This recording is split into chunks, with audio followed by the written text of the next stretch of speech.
Hi guys, this is Connie. I can't find one of the chapters of this book. I'm going to read chapter 4. So this is Connie Reads Another Fine Myth, chapter 4, because I can't find it.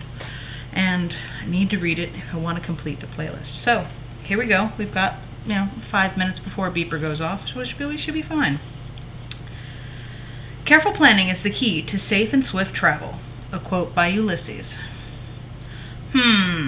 Well, it's not a tailor's jumpsuit, but it will have to do. We had been trying to outfit Ahaz in a set of clothes, and he was surveying the results in a small dark mirror we had found, turning it this way and that to catch his reflection piecemeal. Maybe if we could find some other color than this terrible brown. That's all we've got. Are you sure? Positive. I have 2 shirts, both brown. You're wearing one, and I'm wearing the other. He said, studying me carefully. Maybe I would look better in the lighter brown. Oh well, we can argue that out later. I was curious as to his attention to his appearance. I mean, he couldn't be planning on meeting anyone. The sight of a green, scaly demon would upset most of the locals, no matter what he was wearing. For the time being, however, I deemed it wisest to keep quiet and humor him in his efforts. Actually, the clothes fit him fairly well. The shirt was a bit short in the sleeves due to the length of his arms, but not too, because I was taller than him, which made up for most of the difference. We had to cut off some of the trouser legs to cover for his shorter legs, but they, like the body of the shirt, were not too tight. I had made the clothes myself originally, and they tended to be a bit baggy, or at least they were on me. Tailoring is not my forte.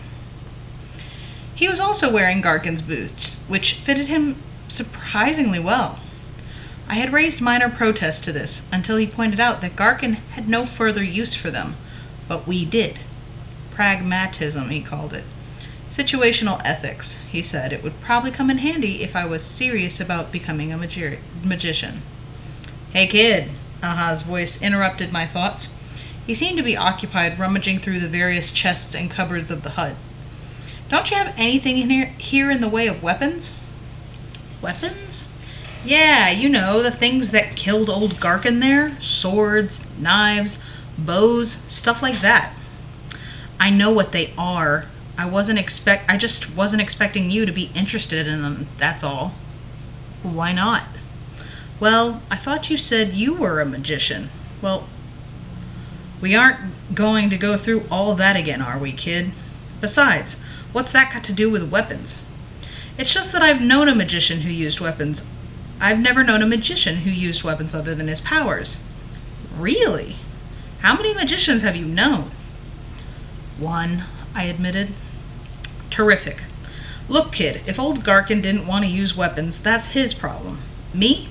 I want some. If you'll notice, Garkin is dead. It was hard to argue with logic like that. Besides, he continued, do you really want to take on Istvan and his pack with nothing but your magic and my ability going for us? I'll help you look.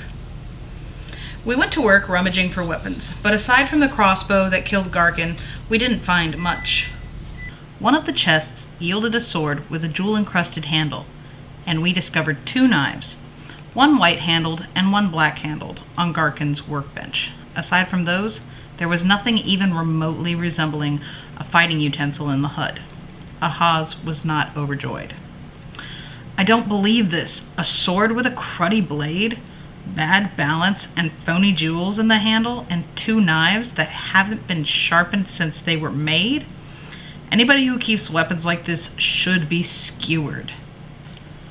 He was. True enough. Well, if that's all we've got, that's what we'll have to use. He slung the sword on his hip and tucked the white-handled knife into his belt. I thought he would give me the other knife, but instead he stooped down and secured it in his boot. Don't I get one? Can you use it? Well, he resumed his tasks. I had a small knife I used to skin small game, tucked in my own belt inside my shirt. Even to my inexperienced eye, it was of better quality than the two ahas had just appropriated. I decided not to bring it to his attention. Okay, kid, where did the old man keep his money? I showed him. One of the stones in the fireplace was loose, and there was a small leather pouch hidden behind it. He peered at the coins suspiciously as they poured into his palm. Check me on this, kid. Copper and silver aren't worth much in this dimension, right? Well, silver's sort of valuable, but it's not worth as much as gold. Then what's with this chicken feed? Where's the real money? We never really had much. Come off it. I haven't met a magician yet who didn't have a bundle socked away. Just because he never spent any of it doesn't mean he doesn't have it. Now think, haven't you ever seen anything around that was gold or had gems? Well, there are a few items, but they're protected by curses. Kid, think for a minute. If you were a doddering old wreck who couldn't fight your way out of a paper bag, how would you protect your treasures? I don't know. Terrific. I'll explain while we gather it up. In short order, we had a modest heap of loot on the table, most of it items I had long held in awe. There was a gold statue of a man with the head of a lion, the 3 pearls of Kral, a gold pendant in the shape of the sun with 3 of its rays missing, and a ring with a large jewel we took from Garkin's hand. Ahaz held up the sun pendant. Now, this is an example of what I mean. I suppose there's a story about what happened to the missing 3 rays. Well, I began. There was a lost tribe that worshipped a huge snake toad. Skip it. It's an old dodge.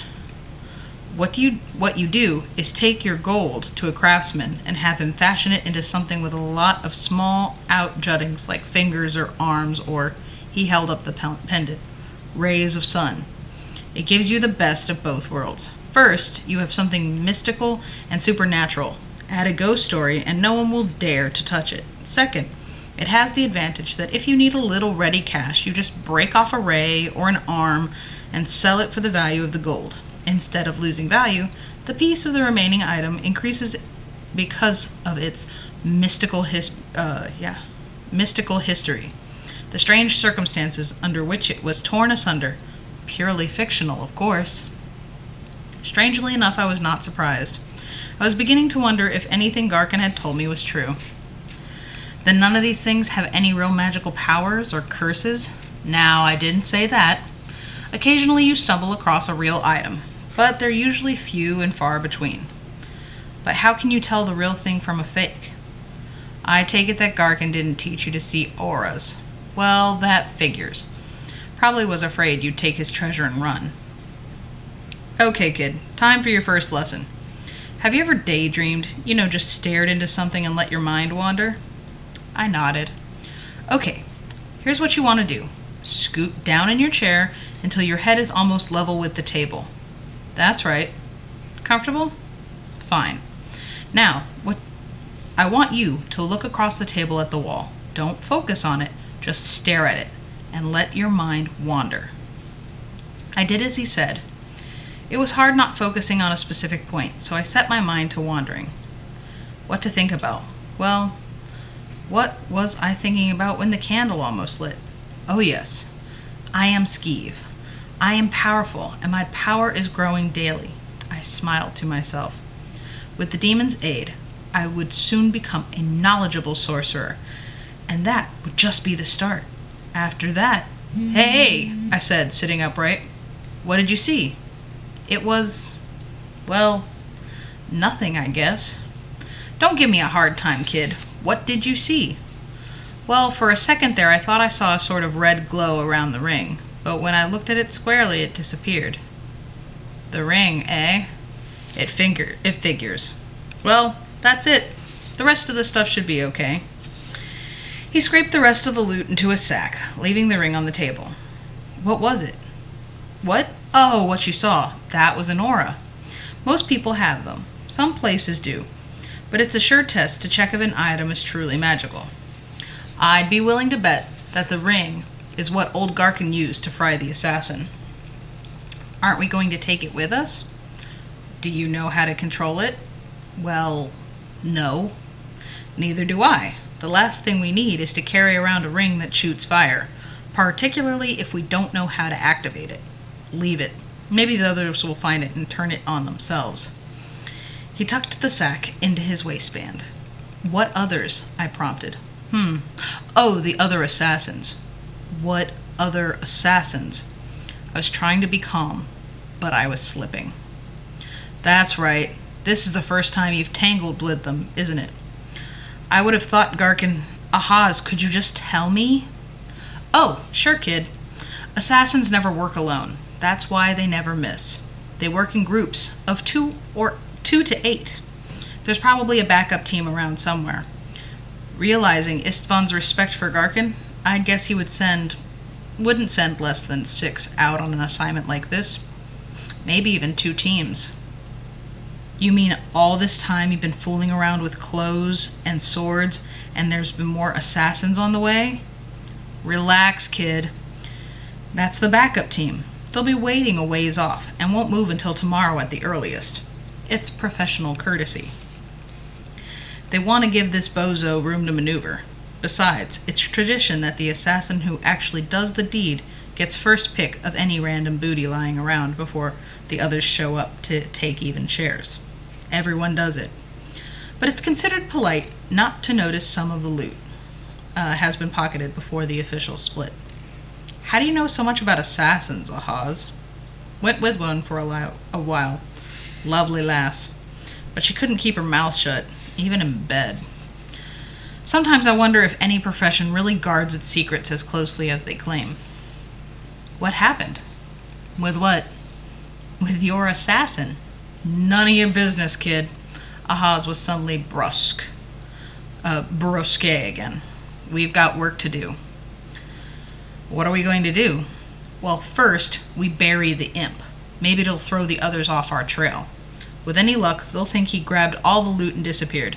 It wouldn't be the first time. No, I mean after that. We're getting ready to travel, but where are we going? Kid, sometimes you worry me. That isn't even magic. It's common sense military action. First, we find Istvan. Second, we appraise his strength. Third, we make our plans. And fourth, we execute them. And hopefully him. Ahaz? Could we back up to 1 for a minute? Where are we going to find Istvan? That stopped him. Don't you know where he is? I've never even heard his name before today. We sat in silence, staring at each other for a long time. And that is making up chapter 4. We'll come back with in my timeline, we're going to be back with chapter 7 very soon. But I hope that you enjoy the other videos that are currently on the playlist. Be careful with that and enjoy. Please and thank you. Can't do my own outro anymore. Bye.